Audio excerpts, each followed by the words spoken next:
कर रहे हैं पॉलिनेशन। पॉलिनेशन क्या है? ये रिप्रोडक्शन इन फ्लावरिंग प्लांट्स का एक टॉपिक है।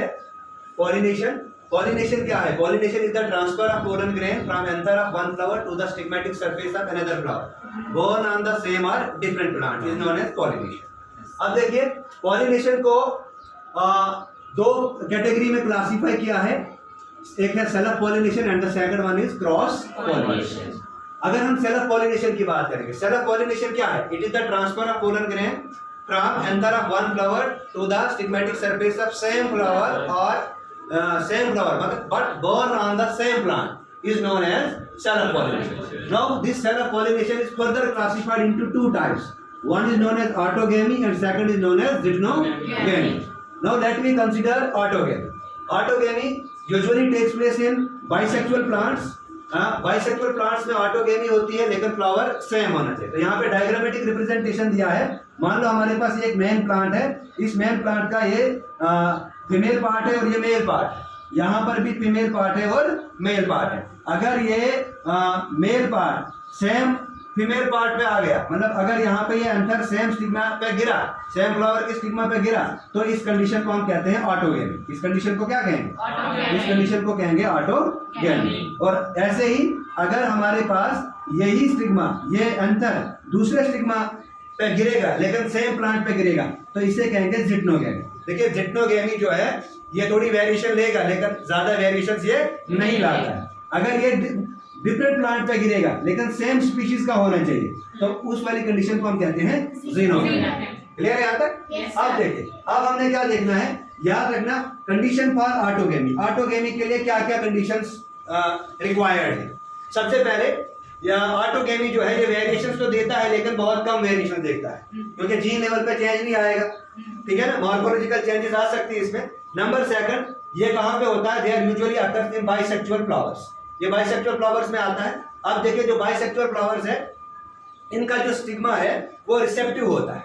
इनका स्टिग्मा रिसेप्टिव होता है। रिसेप्टिव होने की वजह से सिंक्रोनाइज तरीके से ये एंथर की एंट्री करवाता है।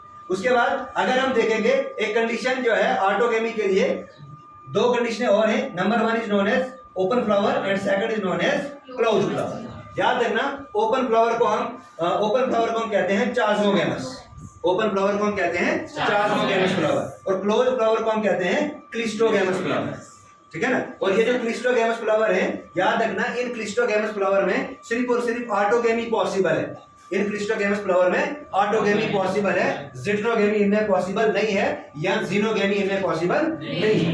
तो चाज़्मोगेमस फ्लावर में सिर्फ ऑटोगेमी पॉसिबल है।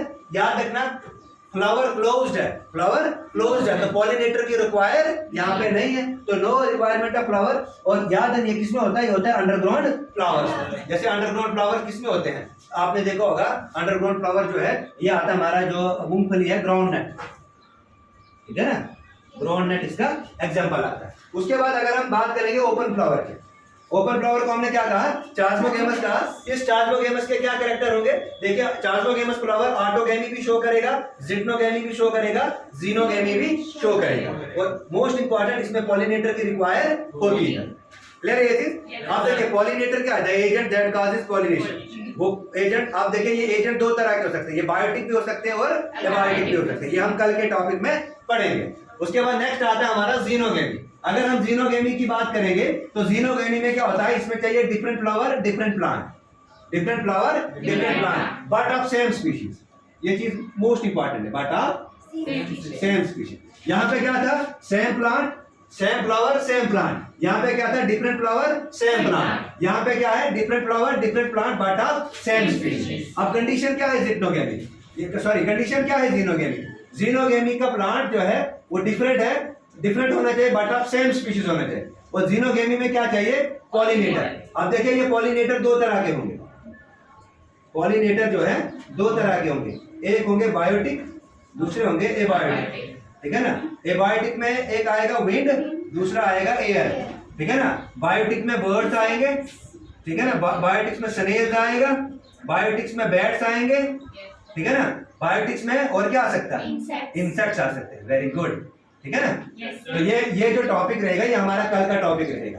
क्लियर है? और याद रखना, दिस ज़िगोनोगेमी जीनोगेमी में वेरिएशंस आएगी, क्यों? क्योंकि यहाँ पे पॉलिनेशन जो है क्रॉस पॉलिनेशन होता है, मतलब यहाँ पे नए जीन आएंगे, नए जीन आएंगे तो नई वेरिएशंस देखने को मिलेंगी, ठीक है ना। और नई वेरिएशंस आएंगी तो वो हो सकता है डिजीज रेजिस्टेंट हो, ठीक है ना, और वो एनवायरनमेंट में ज्यादा देर तक रह सकते हैं, ठीक है ना। अगर इनमें इस केस में अगर वेरिएशन आया, ठीक है ना, तो वेरिएशन यहाँ पे कंडीशन क्या आएगी, यहाँ पे होमोजाइगस वाली कंडीशन आ जाएगी, तो हो सकता है ये स्पीशीज एलिमिनेट ही हो जाए, ऐसा भी पॉसिबल है। क्योंकि अगर डिजीज आ गई तो इसमें तो डोमिनेंट ट्रेट है ही नहीं, तो डोमिनेंट ट्रेट ना होने की वजह से हो सकता है ये स्पीशीज एक्सटिंक्ट हो जाए। क्लियर है ये चीज? Thank you.